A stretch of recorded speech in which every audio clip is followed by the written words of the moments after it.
ಇದೀಗ Raj news mega exclusive story ಒಂದನ್ನು break ಮಾಡ್ತಾ ಇದೆ. ಡಿಕೆ ಬ್ರದರ್ಸ್ ವರ್ಸಸ್ HDD ನಡುವೆ ನಡೀತಕ್ಕಂಥ ಸಮರದ ಸ್ಫೋಟಕ ಸುದ್ದಿ. ಇದು Raj mega exclusive story.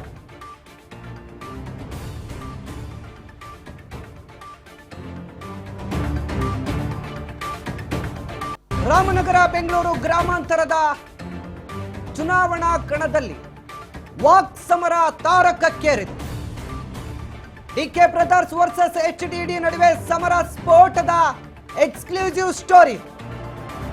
Ramanagara Bengaluru ಗ್ರಾಮಾಂತರ ಸ್ಫೋಟಕ ಸ್ಟೋರಿ ಒಂದನ್ನ ಇದೀಗ ನಾವು ಬ್ರೇಕ್ ಮಾಡ್ತಾ ಇದ್ದೀವಿ. ಇದು Raj news mega exclusive story.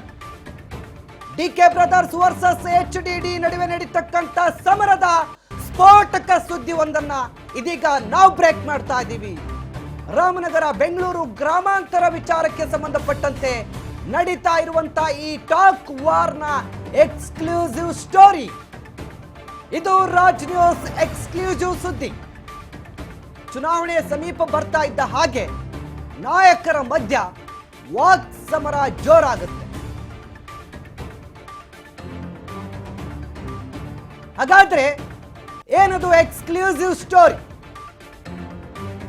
ಆ ಸ್ಟೋರಿಯನ್ನ ಇದೀಗ ನಾವು ಬ್ರೇಕ್ ಮಾಡ್ತಾ ಇದ್ದೀವಿ. ನಿನ್ನೆ ಅಷ್ಟೇ ಬಾಲಕಿ ಕಿಡ್ನಾಪ್ ವಿಚಾರಕ್ಕೆ ಸಂಬಂಧಪಟ್ಟಂತೆ HDD ಮಾತನಾಡಿದ್ರು. ಡಿಕೆ ಬ್ರದರ್ಸ್ ವಿರುದ್ಧ ಗಂಭೀರ ಆರೋಪ ಮಾಡಿದ್ರು. ಹಳೆ ದಾಖಲೆಗಳನ್ನ ಕೆದಕ್ತೀನಿ ಅಂತ ಮಾಜಿ ಪ್ರಧಾನಿ ಹೊರಟಿದ್ದಾರೆ. ಡಿಕೆ ಬ್ರದರ್ಸ್ ವಿರುದ್ಧ ಅಖಾಡಕ್ಕಿಳಿದಿದ್ದಾರೆ ಇದೀಗ ಮಾಜಿ ಪ್ರಧಾನಿ HD ದೇವೇಗೌಡರು. ಮಾಜಿ ಪ್ರಧಾನಿ ದೇವೇಗೌಡರಿಂದ ಇದೀಗ ಹೊಸ ದಾಳವನ್ನು ಉರುಳಿಸಲಾಗಿದೆ ಡಿಕೆ ಬ್ರದರ್ಸ್ ವಿರುದ್ಧ. ನಿನ್ನೆ ಅಷ್ಟೇ ಬಾಲಕಿ ಕಿಡ್ನಾಪ್ ಕಥೆಯನ್ನ ಹೇಳಿದ್ರು ದೇವೇಗೌಡರು. ಈಗ ಅದಕ್ಕೆ ಸೂಕ್ತ ದಾಖಲೆಗಳಿದೆ ಅಂತ ಹೇಳ್ತಿದ್ದಾರೆ. ಡಿಕೆ ಬ್ರದರ್ಸ್ ವಿರುದ್ಧ ಸಮರಕ್ಕಿಳಿದ್ರ ಮಾಜಿ ಪ್ರಧಾನಿ HD ದೇವೇಗೌಡರು. ಹಳೆ ದಾಖಲೆಗಳ ಕೆದಕುವ ವಿಚಾರಕ್ಕೆ ಹೋದ್ರ HD ದೇವೇಗೌಡರು. ಡಿಕೆ ಬ್ರದರ್ಸ್ ವಿರುದ್ಧ ಈಗ ದೇವೇಗೌಡರ ಗಾಳ ರಾಜಕೀಯ ಸಂಚಲನಕ್ಕೆ ಕಾರಣವಾಗುತ್ತಾ? ನಿನ್ನೆ ಅಷ್ಟೇ ಬಾಲಕಿ ಕಿಡ್ನಾಪ್ ಕಥೆಯನ್ನ ಹೇಳಿದ್ರು. ಈಗ ದಾಖಲೆಗಳ ಬಗ್ಗೆ ಮಾತನಾಡಿದ್ದಾರೆ ದೇವೇಗೌಡರು. ಇದು ರಾಜ್ ನ್ಯೂಸ್ನ exclusive story. DK brothers versus HDD ನಡುವೆ ನಡೀತಕ್ಕಂಥ ಸಮರದ ಸ್ಫೋಟಕ ಸುದ್ದಿ ಇದು. ನಿನ್ನೆ ಬಾಲಕಿಯ ಕಿಡ್ನಾಪ್ ವಿಚಾರಕ್ಕೆ ಸಂಬಂಧಪಟ್ಟಂತೆ HD ದೇವೇಗೌಡರು ಮಾತನಾಡಿದ್ರು ಡಿಕೆ ಬ್ರದರ್ಸ್ ವಿರುದ್ಧ. ಹಾಗಾದ್ರೆ ಏನ್ ಮಾತನಾಡಿದ್ರು ಅದನ್ನ ನೋಡ್ತಾ ಹೋಗೋಣ. ನನ್ನ ಮಗಳು ಕರ್ಕೊಂಬರಪ್ಪ, ಗಂಡನ ಕಾಲು ಕಟ್ಕೊತಾಳೆ. ಪಾಪ ಹೋಗ್ತಾರೆ, ಆ ಮಗುನ ದೂರ ಕೂರಿಸ್ತಾರೆ, ಕಣ್ಣಿಗೆ ಕಟ್ಟರು ಇದನ್ನ ಬಿತ್ತಾರೆ. ಅದು ಅಪ್ಪ ಅಂತ ಕೂಡ್ಕೊಳ್ಳುತ್ತೆ. ಮತ್ತೆ ಒಳಗೆ ತೊಗೊಂಡು ರೂಮಿಗೆ ನನ್ನ ಮುಂದೆ ದಾಖಲೆ ಇದನ್ನ ಎಲೆಕ್ಷನ್ ಬಳಸಬೇಕು ಅಂತೇಳಿ ಲಾಯರ್ ತಂದುಕೊಟ್ರು. ಆ ಪುಣ್ಯಾತ್ಮ ಹೇಳಿದರು, ನಾನು ಕರ್ನಾಟಕದಲ್ಲಿ ಯಾರಿಗೂ ಮತ ಕೊಡೋದಿಲ್ಲ, ನಾನು ವೋಟರ್ ಲಿಸ್ಟಲ್ಲಿ ಇಲ್ಲ, ಸಾಕು ಈ ಕರ್ನಾಟಕ. ಸುಬ್ರಾವ್ ಅಂತ ಹೆಸರೇನು ಮರ್ತೋಗಿದೆ ನನಗೆ, ಭಾಳ ದೊಡ್ಡ ಮನುಷ್ಯ. ಕೊನೆಗೆ ಅವರು ಬೇರೊಬ್ಬರ ಅಧೀನದಲ್ಲಿ ಜೀವನಕ್ಕೆ ಕೆಲಸ ಮಾಡಿದ್ರು. ಇತಿಹಾಸ ಇದೆ. ಚೆಕ್ ಕೊಡ್ತಾರೆ, ಒಂದು 16 ಲಕ್ಷಕ್ಕೆ, ಒಂದು 4 ಲಕ್ಷಕ್ಕೆ. ಆ ಎರಡೂ ಚೆಕ್ಕು ಲ್ಯಾಪ್ಸ್ ಆಗುತ್ತೆ, ಡಿಸೈನರ್ ಆಗುತ್ತೆ. ಇದು ದೇವೇಗೌಡರು ಹೇಳಿದಂತ ಹೇಳಿಕೆ. ಆದ್ರೆ ಈ ಹಿಂದೆ DK ಶಿವಕುಮಾರ್ ಅವರು ಮಾತನಾಡಿದ್ರು. ಅವ್ರೇನು ಮಾತನಾಡಿದ್ರು ನೋಡ್ತಾ ಹೋಗೋಣ. ಅಲ್ಲಲ್ಲ, ನಾನು ಅದನ್ನೆಲ್ಲ ಇಲ್ಲಿ ಮಾತಾಡೋದಲ್ಲ. ಮಿಸ್ಟರ್ ಕುಮಾರಸ್ವಾಮಿ ಹೇಳ್ತಾ ಇದ್ದೀನಿ, you will not win the parliament election. ಎದುರ್ಕೊಂಡು ನಿನ್ನ ಕ್ಷೇತ್ರ ಬಿಟ್ಬಿಟ್ಟು ಪಕ್ಕದ ತಾಲೂಕು, ಪಕ್ಕದ ಜಿಲ್ಲೆಗೆ ಹೋಗಿದ್ಯಾ, ಹೋಗಿ, you have right to go. Let us debate in the assembly. ಯಾಕೆಂದ್ರೆ ನಮ್ಮ ಜನರೇಷನ್ ನೋಡಬೇಕು, ಮುಂದಿನ ಜನರೇಷನ್ ನೀನು ಎಂಥ ಸುಳ್ಳುಗಾರ ಎಂಥ ಮೋಸಗಾರ ಅನ್ನೋದನ್ನ ಅಸೆಂಬ್ಲಿಲಿ ಮಾತಾಡೋಣ. ನಿಂದು ಎಷ್ಟಿತ್ತು, ನಿಮ್ಮ ಅಣ್ಣಂದು ಎಷ್ಟಿತ್ತು, ನಿಮ್ಮ ಬೇರೆ ಬೇರೆ ನಿಮ್ಮ ಕುಟುಂಬದ ಏನಿತ್ತು ಅದೆಲ್ಲ ಅಲ್ಲಿ ಮಾತಾಡೋಣ. ಇಲ್ಲೆಲ್ಲ ಮಾತಾಡಿ ಸುಮ್ಮನೆ ಈ ಪೇಪರ್ ಅವರು ಟಿವಿ ಅವರು ಇವತ್ತು ತೋರಿಸ್ತಾರೆ, ನಾಳೆ ಬಿಟ್ಬಿಡ್ತಾರೆ. ನಾನು ಕಲ್ಲು ಮಾರದ್ನೋ, ಲೂಟಿ ಹೊಡೆದ್ನೋ, ಕಳ್ತನ ಮಾಡಿದ್ನೋ ಅದೆಲ್ಲ ಅಲ್ಲಿ ತೀರ್ಮಾನ ಆಗ್ಲಿ. Let it be on the documentation. 48 ಇದೆಯೋ, 400 ಇದೆಯೋ, ನನ್ನ ಹತ್ರ 1000 ಇದೆಯೋ, 1 ಎಕರೆ ಇದೆಯೋ, ನಾನು ಭಿಕ್ಷುಕರಿದ್ನೋ, next point let us discuss in the assembly. ಬಹಿರಂಗ ಚರ್ಚೆಗೆ ಸಿದ್ಧ ಇದ್ದೀನಿ. ಒಂದು ಒಳ್ಳೆ ದಾಖಲೆ ಬೇಕ್ರಿ. ಸುಮ್ಮನೆ ಅದೆಲ್ಲ ಹಂಗೆ ಹಿಂಗೆ ಹೊಂಟೋದ್ರೆ ಲಾಸ್ಟ್ ಟೈಮ್ ಕರ್ದೆ ಅದನ್ನ ಬಾರೆ ಅಂತ ಅಸೆಂಬ್ಲಿಗೆ ಬರಲಿಲ್ಲ. ನಾನು ಝೂಮ್ ಮೀಟಿಂಗ್ ಕರೆದಿದ್ದು ನಿಜ. ನಾನು ಇದು ನಂದು ಗ್ಯಾರಂಟಿ. ಮುಖ್ಯಮಂತ್ರಿ ಮತ್ತು ಸಿದ್ದರಾಮಯ್ಯನವರೇ ಇದಕ್ಕೆ ಉತ್ತರ ಕೊಡಬೇಕು ಅಂತ ಹೇಳಿದ್ದಾರೆ. Yes, I am bound to reply to him. ನಮ್ಮ ಹೆಣ್ಣು ಮಕ್ಕಳಿಗೆ ಗ್ಯಾರಂಟಿ. ಹೆಣ್ಣು ಕುಟುಂಬದ ಕಣ್ಣು. ಬೆಳಗ್ಗೆ ಎದ್ರೆ ಹೆಣ್ಮಕ್ಳು ಜ್ಯೋತಿ ಬೇಮ್ ಆಗ್ತಾರೆ.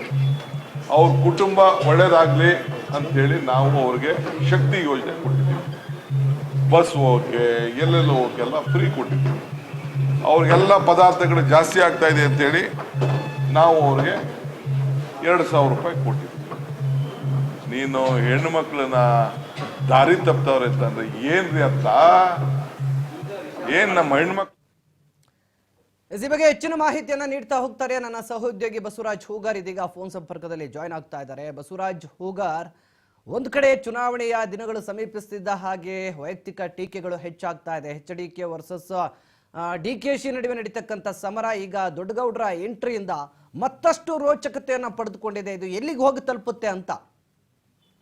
ವಿಜಯಭಾಸ್ಕರ್, ಈಗಾಗಲೇ ಬೆಂಗಳೂರು ಗ್ರಾಮಾಂತರ ಲೋಕಸಭಾ ಕ್ಷೇತ್ರದಲ್ಲಿ ಸಾಕಷ್ಟು ಒಂದು ಕಡೆ DK ಬ್ರದರ್ಸ್ ಮತ್ತೆ ದೇವೇಗೌಡರ ಕುಟುಂಬದ ನಡುವಿನ ಸೆಣಸಾಟ ಏನು ಅನ್ನುವಂತ ರೀತಿಯಲ್ಲಿ ಕೂಡ ಈಗಾಗಲೇ ಪರಿಣಮಿಸಿದೆ. ಈಗಾಗಲೇ DK ಸುರೇಶ್ ಅವರು ಕೂಡ ಅಬ್ಬರದ ಪ್ರಚಾರ ನಡೆಸ್ತಾ ಇದ್ದಾರೆ. ಇದರ ನಡುವೆ DK ಶಿವಕುಮಾರ್ ವಿರುದ್ಧವಾಗಿ ದೇವೇಗೌಡರಾಗಿರ್ಬೋದು, DK ಸುರೇಶ್ ಆಗಿರ್ಬೋದು, ಇಬ್ರು ನಾಯಕರು ಕೂಡ ಸಾಕಷ್ಟು ಒಂದ್ ಕಡೆ ಆರೋಪ ಮತ್ತೆ ಪ್ರತ್ಯಾರೋಪಗಳು ಕೂಡ ಸಾಕ್ಷಿ ಆಗ್ತಾ ಇದ್ದಾರೆ. ಈಗಾಗಲೇ ದೇವೇಗೌಡರು ಮತ್ತೆ ಕುಮಾರಸ್ವಾಮಿ ಅವರು ಕೂಡ ಒಂದು ಆರೋಪ ಮಾಡಿರುವಂತದ್ದು, ಈಗಾಗಲೇ ಒಂದು ಹೆಣ್ಣು ಮಗುವಿಗೆ ಕಿಡ್ನಾಪ್ ಮಾಡಿ ಒಂದು ಆಸ್ತಿಯನ್ನು ಕಬಳಿಕೆ ಮಾಡಿಕೊಂಡಿದ್ದಾರೆ, ಬರೆಸ್ಕೊಂಡಿದ್ದಾರೆ ಅನ್ನುವಂತಹ ಒಂದು ಆರೋಪವನ್ನು ಕೂಡ ಮಾಡಿರುವಂತದ್ದು. ಅದಕ್ಕೆ ಸಂಬಂಧಪಟ್ಟಂತೆ ಈಗಾಗಲೇ ದೇವೇಗೌಡರು ಕೂಡ ಅದರ ದಾಖಲೆಗಳನ್ನ ಬಿಚ್ಚಿಡ್ಲಿಕ್ಕೆ ತಯಾರಾಗಿರುವಂತದ್ದು. ಅದು ಆ ದಾಖಲೆಗಳು ನಮ್ಮ ಬಳಿ ಇದಾವೆ ಅನ್ನುವಂಥದ್ದನ್ನು ಕೂಡ ಹೇಳಿರುವಂತದ್ದು. ಹಾಗಾಗಿ ಈಗ ರಾಜ್ ನ್ಯೂಸ್ಗೆ ಲಭ್ಯವಾಗಿರ್ತಕ್ಕಂಥ ಮಾಹಿತಿ ಅಂತಂದ್ರೆ ಈಗಾಗಲೇ ಅಲ್ಲಿ ಬೆಂಗಳೂರು ಗ್ರಾಮಾಂತರ ವ್ಯಾಪ್ತಿಯಲ್ಲಿ ನಡೆದಿರ್ತಕ್ಕಂಥ ಮತ್ತೆ DK ಶಿವಕುಮಾರ್ ಅವರ ಒಂದಿಷ್ಟು ಏನು ಅವರು ಆರೋಪಿಸಿದಂತ ಆರೋಪಗಳು ಏನಿದೆ ಅಂದ್ರೆ ದೇವೇಗೌಡ ಆರೋಪಿಸಿದ ಆರೋಪಗಳು ಏನಿದೆ ಅಂತವೆಲ್ಲವನ್ನು ಕೂಡ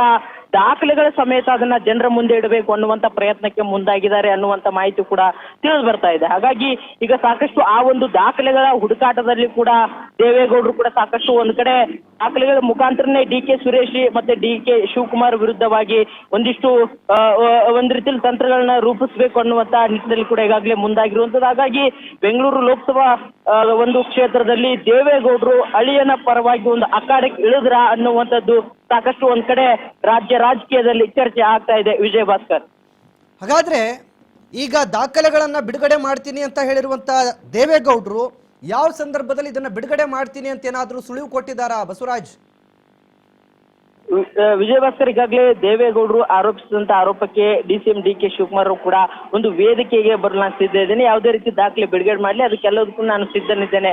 ಯಾವುದೇ ತಪ್ಪು ಮಾಡಿದ್ರು ಕೂಡ ಅದಕ್ಕೆ ಶಿಕ್ಷಣ ಅನುಭವಿಸ್ತೇನೆ, ನೋಡೋಣ ಅನ್ನುವಂತ ಸವಾಲನ್ನು ಕೂಡ ಹಾಕಿರುವಂತದ್ದು. ಹಾಗಾಗಿ ಆ ಸವಾಲನ್ನು ಕೂಡ ಈಗಾಗಲೇ ಅವರು ದೇವೇಗೌಡರು ಆಗಿರ್ಬೋದು, ಕುಮಾರಸ್ವಾಮಿ ಆಗಿರ್ಬೋದು, ಇಬ್ರು ನಾಯಕರು ಕೂಡ ಸ್ವೀಕರಿಸಿದ್ದಾರೆ. ಅದನ್ನ ದಾಖಲೆ ಸದ್ಯದಲ್ಲೇ ನಾವು ಜನರ ಮುಂದೆ ಇಡ್ತೇವೆ ಅನ್ನುವಂತ ರೀತಿಯಲ್ಲೂ ಕೂಡ ಈಗಾಗಲೇ ಮುಂದಾಗ್ತಾ ಇದ್ದಾರೆ. ಒಂದಿಷ್ಟು ಆ ಒಂದು ದಾಖಲೆಗಳು ಕೂಡ ಅಂದ್ರೆ ಇನ್ನೂ ಕೆಲವೊಂದಿಷ್ಟು ಆರೋಪಗಳಿದಾವೆ. ಆ ಆರೋಪಗಳ ಸಂಬಂಧಪಟ್ಟಂತೆ ದಾಖಲೆಗಳನ್ನು ಸಂಗ್ರಹಿಸುವಂತ ಪ್ರಯತ್ನಕ್ಕೆ ಮುಂದಾಗಿರುವಂತದ್ದು. ಹಾಗಾಗಿ ಅವನ್ನೆಲ್ಲವೂ ಕೂಡ ದಾಖಲೆ ಸಂಗ್ರಹಿಸಿ ಚುನಾವಣಾ ಪೂರ್ವದಲ್ಲಿಯೇ ಆ ದಾಖಲೆಗಳನ್ನ ಬಿಡುವಂತ ಹಂತದಲ್ಲಿ ಒಂದಿಷ್ಟು ತಯಾರಿಗಳು ಕೂಡ ನಡೀತಾ ಇದ್ದಾವೆ ಅನ್ನುವಂತ ಮಾಹಿತಿ ಕೂಡ ಇರುವಂತದ್ದು. ಆದ್ರೆ ಯಾವ ಒಂದು ಸಂದರ್ಭದಲ್ಲಿ ಆ ದಾಖಲೆಗಳನ್ನ ಬಿಡುಗಡೆ ಮಾಡ್ತಾರೆ.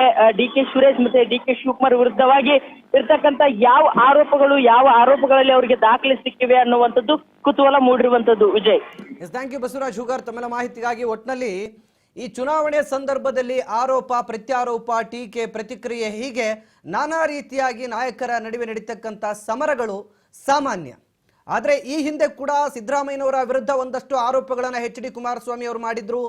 ಏನು ನೇಮಕಾತಿ ವಿಚಾರದಲ್ಲಿ ಅಕ್ರಮ ನಡೀತಾ ಇದೆ, ಅದಕ್ಕೆ ಸಂಬಂಧಪಟ್ಟಂತೆ YST ತೆರಿಗೆ ವಸೂಲಿ ಆಗ್ತಾ ಇದೆ, ಆ ಬಗ್ಗೆ ನನ್ನ ಹತ್ರ ದಾಖಲೆಗಳಿದೆ ಅಂತ ಪೆನ್ ಡ್ರೈವ್ ಕೂಡ ಪ್ರದರ್ಶಿಸಿದ್ರು. ಆ ಸಂದರ್ಭದಲ್ಲೂ ಕೂಡ ಆ ಪೆನ್ ಡ್ರೈವ್ ಕೊನೆಗೂ ರಿಲೀಸ್ ಆಗಲಿಲ್ಲ. ಈಗ ದೇವೇಗೌಡರು ಹೇಳ್ತಾ ಇದ್ದಾರೆ ನನ್ನ ಹತ್ರ ದಾಖಲೆಗಳಿದೆ, ಒಬ್ಬ ಲಾಯರ್ ಕೊಟ್ಟಿದ್ದಾರೆ, ಆ ಪುಣ್ಯಾತ್ಮ ಎಲೆಕ್ಷನ್ ಟೈಮಲ್ಲಿ ಇದನ್ನು ಬಳಸ್ಕೊಳ್ಳಿ ಅಂತ ಹೇಳಿದ್ದಾರೆ. ಆದರೆ ಎಲೆಕ್ಷನ್ ಸಂಬಂಧ ನಾನು ಬಳಸುವಷ್ಟು ಈ ವ್ಯವಧಾನಕ್ಕೆ ಹೋಗೋದಿಲ್ಲ. ಇವತ್ತು ಒಂದು ಮಹಿಳೆಗೆ, ಅದು ಅಪ್ರಾಪ್ತ ಮಹಿಳೆಗೆ ಅನ್ಯಾಯ ಆಗಿದೆ. ಇವರು ಅಪ್ರಾಪ್ತ ಮಹಿಳೆಯನ್ನು ಕಿಡ್ನಾಪ್ ಮಾಡಿ ಆಸ್ತಿಯನ್ನು ಲೂಟಿ ಹೊಡೆದಿದ್ದಾರೆ. ಆ ಲೂಟಿ ಹೊಡೆದಂಥ ಕೈಗಳನ್ನು ನೀವು ಇವತ್ತು ಚುನಾವಣೆಯಲ್ಲಿ ಬಲಪಡಿಸ್ತೀರಾ? ಇಂಥವರ ಕೈಯನ್ನು ಬಲಪಡಿಸ್ಬೇಕಾ ಅಂಥೇಳಿ ಇದೀಗ ಟೀಕೆ ಮಾಡಿರುವಂಥ ದೊಡ್ಡಗೌಡರು ದೊಡ್ಡ ಮಟ್ಟದ ಸವಾಲನ್ನು HD ದೇವೇಗೌಡರು ಇದೀಗ DK ಶಿವಕುಮಾರ್ ವಿರುದ್ಧ ಹಾಕಿರುವಂಥದ್ದು. ಬೆಂಗಳೂರು ಗ್ರಾಮಾಂತರ ಅಖಾಡದಲ್ಲಿರುವಂಥ ದೊಡ್ಡಗೌಡರ ಹಳಿಯ ಒಂದು ಕಡೆ ಆದರೆ, ಮತ್ತೊಂದು ಕಡೆ DK ಬ್ರದರ್, DKಶಿ ಅವರ ಬ್ರದರ್ DK ಸುರೇಶ್, ಈ ಇಬ್ಬರ ನಡುವಿನ ಈ ಕಾದಾಟ ಈ ಬಾರಿ ದೊಡ್ಡ ಮಟ್ಟದ ರೋಚಕ ರಣರಂಗ ಘಟ್ಟ ತಲುಪುವಂಥ ಎಲ್ಲ ಸಾಧ್ಯತೆಗಳು ಕಾಣ್ತಾ ಇದೆ.